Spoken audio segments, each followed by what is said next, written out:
think there's a number of motivations that inspire the entrepreneur. First, the entrepreneur wants to control his or her own destiny, to be their own boss, to make their own decisions. So they look for something that reflects their passion and gives them meaning and purpose. And it can be anything, but it's something important to them. So when you combine passion with their willingness to work hard, to drive, and for their desire to be their own boss, they decide to take a risk and then start a company. That's how they begin.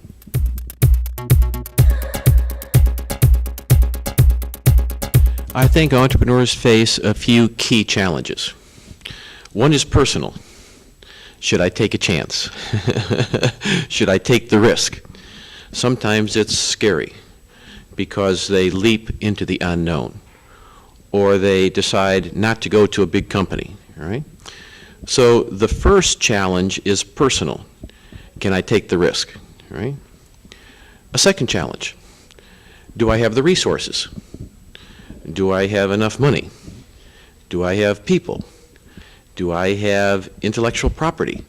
What are the things I need for the venture? And can I bring those together? That's the second challenge. The third challenge, can I persuade other people to join me?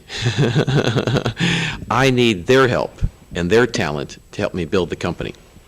So first, it's my personal risk. Second, it's the ability to mobilize resources. And third, to attract talent. If I can do that, I can start to build a company.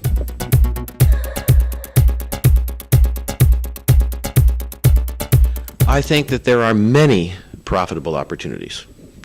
Clearly, there are a lot of opportunities related to technology, information technology, the life sciences, green technology, right? But also, I think there's many, many opportunities, particularly in Peru, in the consumer marketplace, for restaurants, for retail goods, for special services, right? For products and services that are geared to older citizens, all right?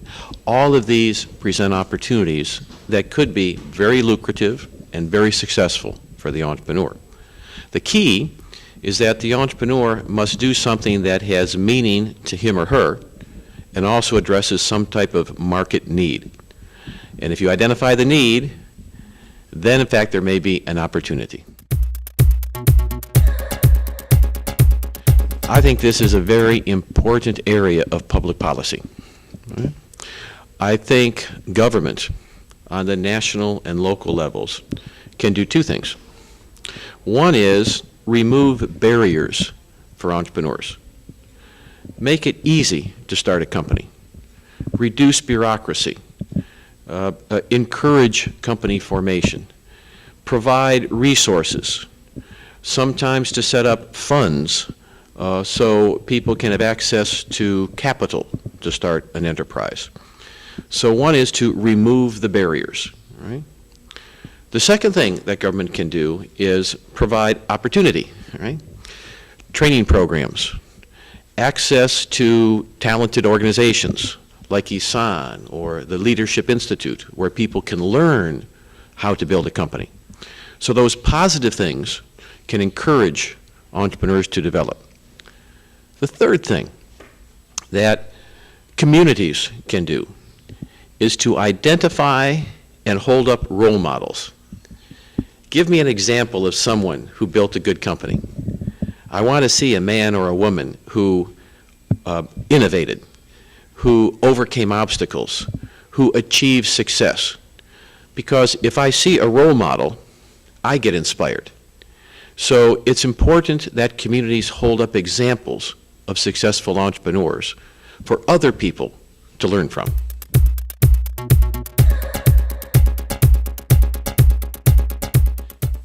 I see around the world a revolution in education.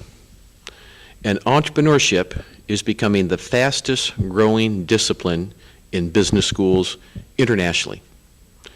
In the United States, there are entrepreneurship courses, centers, and institutes in almost every university and every business school.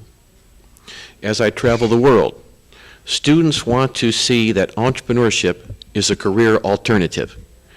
So I think very innovative schools like ESON and other leading business schools can focus on entrepreneurship courses, on new venture planning, on opportunity recognition. They can bring in entrepreneurs as guest speakers who can serve as role models. They can provide cases of how entrepreneurs start and build a company, all of which gives students the knowledge and the inspiration to go and start their own companies.